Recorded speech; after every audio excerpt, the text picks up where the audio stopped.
fiction, science fiction, horror, fantasy, crime, LGBT, thriller. You have now entered the House of Mystery.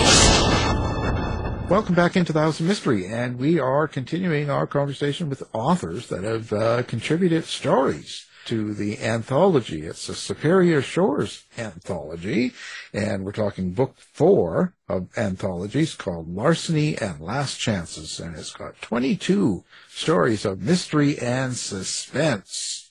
So joining us is one of the authors, Brenda Chapman, and her story is called The Pool. So thank you for being here, Brenda. Thanks for having me. Well, Brenda, let's see. Your story's called The Pool, so let's talk about that. What's the premise of that story? Yeah, it starts a neighbor on the street, Charlotte, who's fictional, I have to say right off the bat, has an in-ground pool put into her backyard. She's a cranky older woman. She doesn't like any of her neighbors, and she's going on a trip. The only neighbor she speaks with is next door, Greg, and she has him look after her house and the pool while she's gone, with the explicit order that nobody uses the pool. And that's some mayhem ensues after she's gone.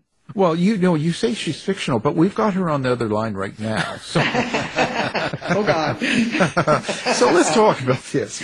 No, do you start with a character like this when you're doing a short story like this? Do you have a character kind of in your mind and kind of maybe some of their quirks and ideas, and then you put them in a situation? Or do you have kind of a storyline in your mind, and then you create the character to go in after? This one started with the storyline. I do have a neighbor next door, a single woman, who has a pool. And she had it renovated last summer, but that was sort of the germ of the idea. But my neighbor is not anything like this woman in my story.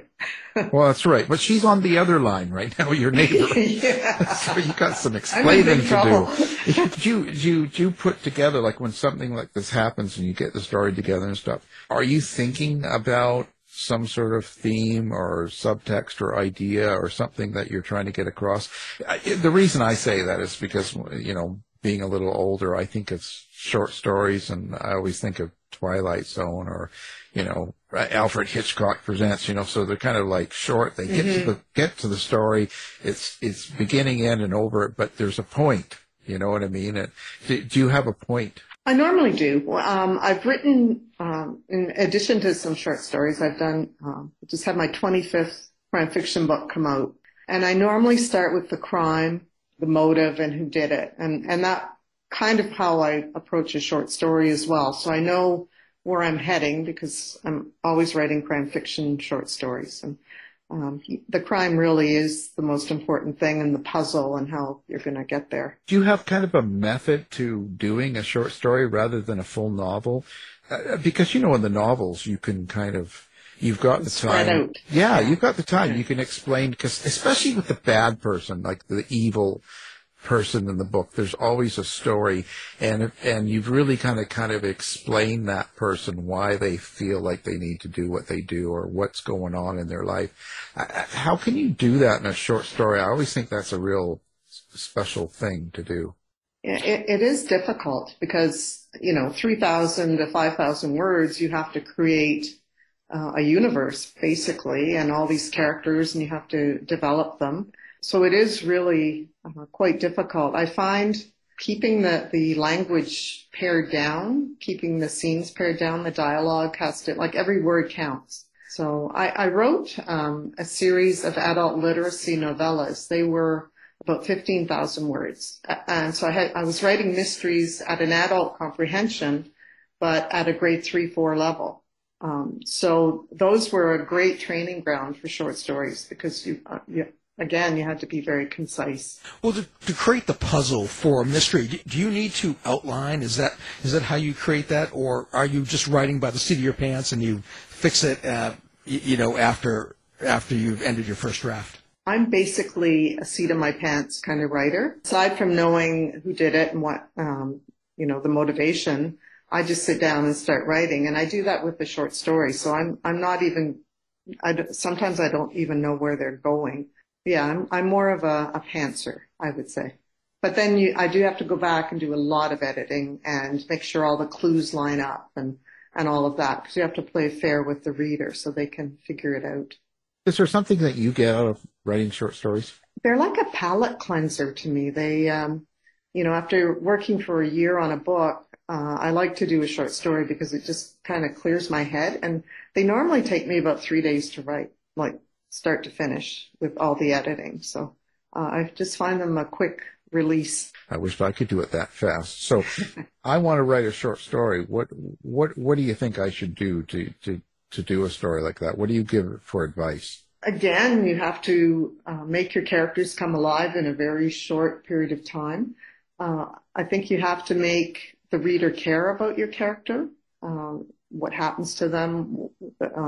They have to be in a conflicted situation so that there's tension in your story, suspense, whatever. But setting is also really important in a short story, and to not write great tracts of prose about the setting, but to slip it in subtly.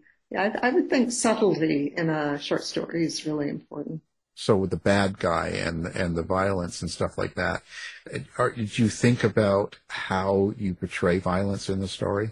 I'm not one who puts in a lot of violence in my books or my short stories. I will hint at it or give a sentence, and then I think the reader's imagination can take it from there. I don't even like watching true crime because I don't like all of that. To me, it's mainly the puzzle, the characters in an awful situation, who rises to it, who's guilty and why. That kind of thing interests me. Do you like it when the reader knows kind of the answer, but your protagonist doesn't? You know, that suspense sort of feeling? I don't tend to let my reader know the answer. Oh, you're mean. I'm kind of known for people not figuring it out, even though the clues are in there. Because I will have quite a list of suspects for my books and my short stories sometimes. Not in this one, but so I don't tip my hand very often. There's a method to it, right? You know. Yeah. Do you like writing the bad character? I have some sympathy for most of them. I try not to make them so evil that you don't believe it. Like normally there's a reason they did what they did. So yeah, I do like writing the bad characters too. What's your process when you're writing these characters? Or do they kind of tell you or dictate the stories? Do you hear them? Do you see them? What's your experience with characters? Do I hear voices? Yeah, I mean most do. They kind of appear on the page as I'm writing them. They flesh out as I write them. I think that's basically it. You sort of listen for their voice. Woo-woo. Yeah, you got a shovel by the bed. I know. Yeah. Well, do your characters, as you're writing this, since you're pantsing, you're more of a pantser, writing by the seat of your pants. Do your characters ever surprise you? Do they take the plot right off the rails and go in a direction that maybe you didn't want them to go? Yeah, that can happen. I think the story's going to be one way. I wrote the Stonechild and Rouleau police procedural series, and I thought that Kayla Stonechild and Jacques Rouleau would be on equal footing, and she took over the books. So it can happen. I don't know. It's just as the story unfolds and your characters start to not talk to you, but you start to get a better sense of them. It changes sometimes what I expected to happen. Do you like the anthologies? Do you like short stories, or are you more of a novel writer yourself? I'm more of a novel writer, but I have to say I love the short story genre. I think it's intriguing. It's difficult to do it well.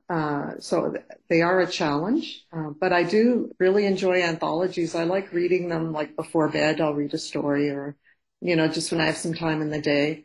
I haven't quite finished reading Larceny and Last Chances, although I'm getting very close to the end. Some great stories in here. So where's your inspiration, do you think, for these stories and just writing in general? Like where does it come from? Or is there other writers that inspire you, or is there something in general that kind of gets you going?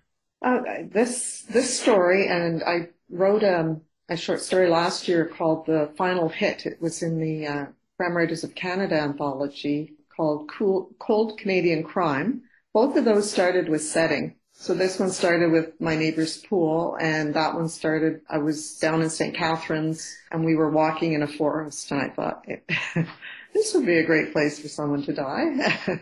Fictionally, of course.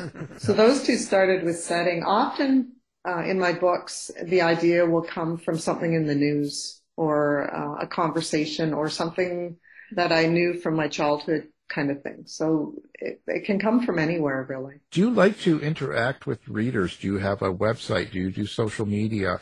Where do people find Brenda? Yeah, they can find me at BrendaChapman.ca. I have a website there, and there's links to my, I'm on Goodreads and Facebook and Twitter and X, which is X now, I guess. And I do a lot of events. I've actually, my latest book, Fatal Harvest, just came out. It's my 25th. I think I've done 18 store signings and events since June. Wow. So I'm getting tired. I was going to say, that's crazy. But I love meeting people. Like I just this morning did a library event, and it was just great sitting around talking about writing and books and with people who love crime fiction, and it's a lot of fun. Yeah. Who's your favorite writer then? You must read a lot. Yeah, I do. I have a lot of them. I love Denise Mina, Adrian McKinty I've been reading lately, Dion Mayer. I like Michael Connelly, Anne Cleves, Giles Blunt. There's a lot. Yeah, wow. I could go on and on. Yeah, I've met some of them. Some of them have been on the show. That's great.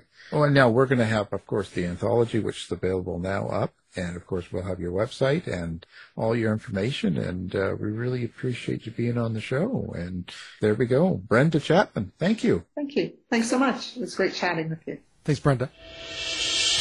This has been a production of the House of Mystery Radio Show. To find out more about our show, guests, or hosts, go to our website at houseofmysteryradio.com.